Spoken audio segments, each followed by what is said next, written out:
Hey y'all, and welcome back to my channel, Happy Peach Charms and Tarot. Today I'm just gonna do a simple card pick for you all. I am loving this deck over here. It's the Hedge Witch Botanical Oracle. I've been really drawn to herbs and botanicals recently. I just feel like there's just a very calming and grounding element to them.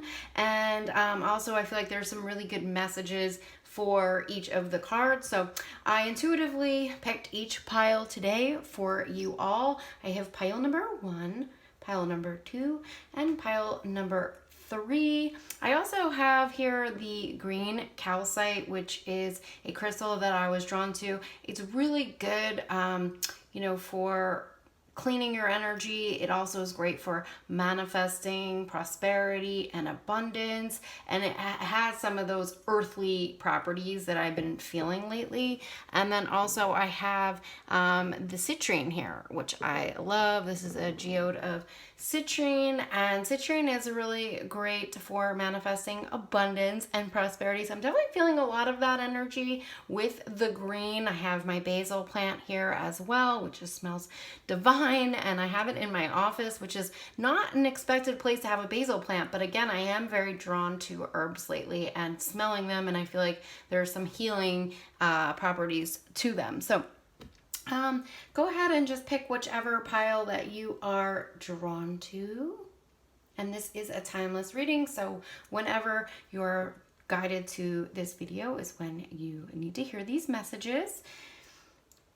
So, and I'm going to begin with pile number 1, okay? Okay, so for those of you who chose pile number 1, this is your message for today. You got the huckleberry. Okay, and the property of the huckleberry is resourcefulness. All right, this is a new one. I've never read this one before, so I'm curious what it talks about. Okay, so resourcefulness. So some of you guys could just potentially need to be resourceful right now. Perhaps you don't have the money maybe that you're used to, or the income that you're used to, and it's kind of forcing you to look at things a different way. All right, so here is the card within this book. There's a really, really good field guide that comes with this. This is the Hedge Witch's Botanical Oracle by Silo Thompson. Okay, so let's read about this. One of the plants that I most look forward to seeing each year as summer shifts into fall. Oh, that's interesting because we are shifting into fall. How? Wow, that is so amazing. It's easy to find along the mountain paths and alpine lakes, and it's a forager's delight. The fruit of various species of huckleberry plants are generally edible and are a versatile culinary item. Huckleberries are consumed by many animals, including bears, birds, deer, and humans. And they're one of the grizzly bear's favorite foods, comprising up to a third of their diet during the late summer and fall. Okay, so traditionally medicinal applications include treating pain, heart ailments, and infections, also high in vitamin C, and are thought to boost the immune system. An excellent source of vitamin A and B. They're great for promoting a healthy metabolism. So for some of you, that could be another message just for you to maybe work out or to get your metabolism boosted. That could help you right now. And it also is linked to heart ailments. So maybe some of you are going through some kind of a heart, a breakup or something that has hurt your heart in some way, some kind of a loss. So this could ail your heart. It has a thicker skin and more intense tart flavor. Oh, there's the bear eating the huckleberry. Huckleberries have been a staple of life for northern and midwestern Native American tribes for thousands of years. I love that.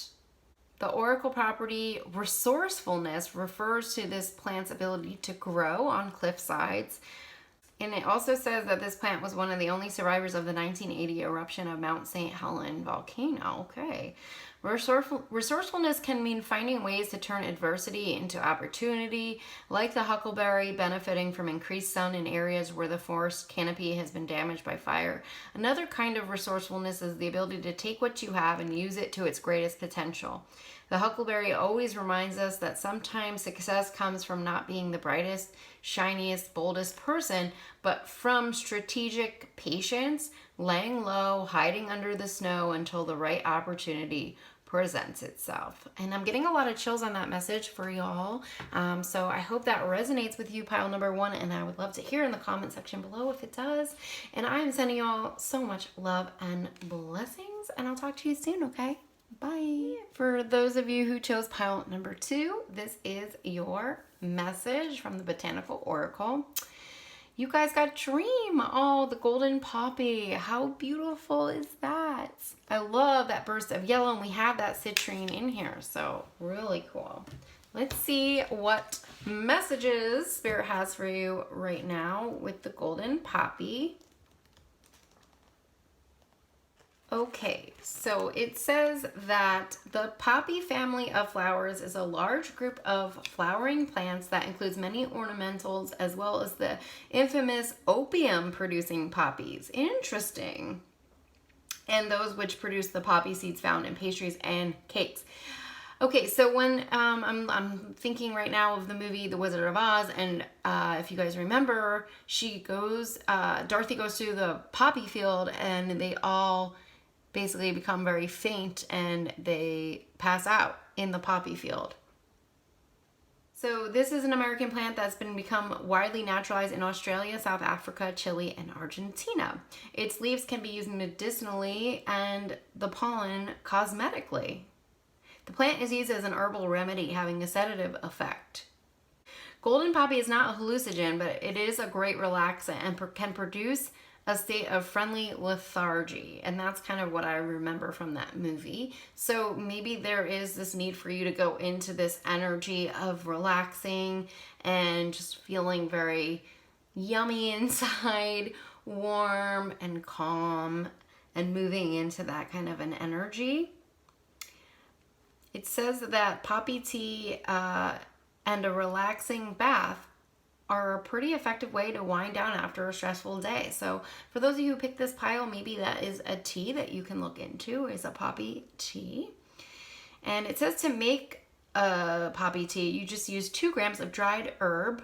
So you guys can also go online and just look for dried botanical herbs. There's a lot of really wonderful sites that actually contain these types of herbs that are already dried so that you can make your own teas. This is becoming such a big thing now, and I know it was back in the day. People just did this on their own, but now you can actually purchase these, different botanicals already dried and make this tea. So maybe that's something you guys can look into right now. So it says to let it steep for up to 10 minutes, and the longer it soaks, the more potent the brew. Some find the bitterness of the fresh poppy off-putting, so I would recommend adding a few fresh mint leaves or a bit of licorice root to your brew to enhance and sweeten your tea. Okay, in a tarot context, one might relate this flower to the moon card, which speaks of dream states, exploring the subconscious and finding the way through illusion.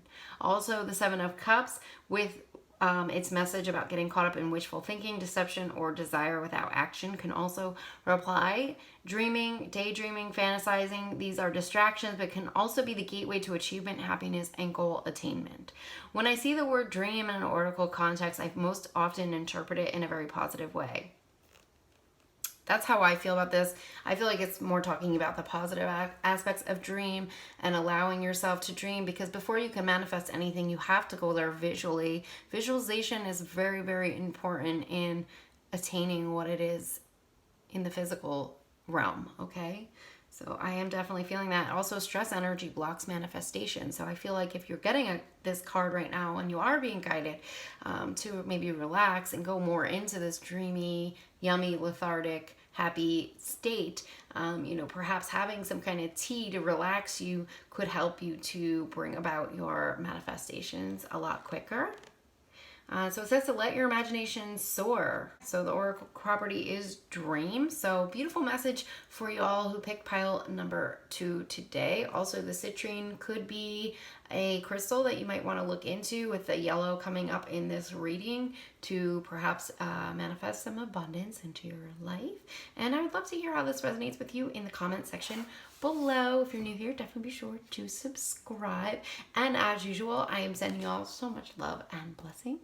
Bye. All right, for those of you who chose pile number 3, this is your message. We have Juniper coming through, and invigorate is the property of this oracle. I love that. I am a big fan of Juniper. I did buy some essential oil and I did create a candle using juniper berries. And I feel like it just has a very earthy, piney kind of scent to it, but it has a really wonderful medicinal property. So that's why I was doing it more for aromatherapy purposes, because I was using essential oil in the candle. So you don't necessarily pick up on the aroma when you're using essential oils in candle making. Okay, so here it is in the guidebook. So it says that astringent blue-black seeds known as juniper berries are a common culinary and medicinal herb. When dried and lightly crushed, they are used to flavor meats, sauces, and stuffings. The strong flavor of juniper is best paired with grass-fed meats and game. Many traditional farmhouse ales and gins are seasoned with juniper berries and twigs. Juniper berries are also used medicinally as teas, tinctures, and tonics. It says that it's most frequently employed as a female contraceptive, interesting, and general diuretic. Because juniper stimulates the contraction of the uterine muscles, it also assists in labor. It could have come about for pregnancy for some of you who are picking this pile. And it also could be just talking about, maybe some culinary arts, just because there's a lot of cooking associated with this herb here. And alcohol, making a cocktail. Okay, so records dating back to the Roman Empire show the use of those berries for stomach purging and digestive ailments. Okay, great for sauces. And it's used in game dishes in England and Scotland. Medieval recipes and books of secrets demonstrate that many uses of juniper, for example, as flavoring for bread and cakes in the north of England. And it's a primary flavoring in gin. Okay, so they use it as a flavoring agent in gin. All right. The essential oil of the juniper is bright and pine-like and very invigorating, which is kind of what I was saying earlier. And it says to invigorate is to revitalize, animate, and bring fresh life to something. Okay, so maybe some of you guys are invigorating something. Maybe you're bringing to life a project that, was in more of the planning phases and now it's coming to life. Or something that you were dreaming about and it's coming to life now. This oracle card is a call to wake up and smell the proverbial coffee. One of the tarot cards we can associate with this plant is the Two of Swords, which calls for clear sight and decisive decision making. Juniper is ruled by the sun and brings clarity, and can also be an antidote to the Seven of Cups, which indicates that you may be lost in a murky dream world to the victim of deception. Okay, so I'm feeling more about this clarity aspect for this herb. That is definitely what I would utilize it for when I was doing candles with it. And I feel like it's very healing. And again, maybe it is bringing to light or bringing to life something that you have been fantasizing about, dreaming about, and making a decision about something, maybe having some clarity around a decision that you need to make. So I would love to hear how this oracle card resonates with you in the comment section below. And I am sending y'all so much love and blessings. If you're new here, definitely be sure to subscribe below, and I'll talk to y'all soon. Bye.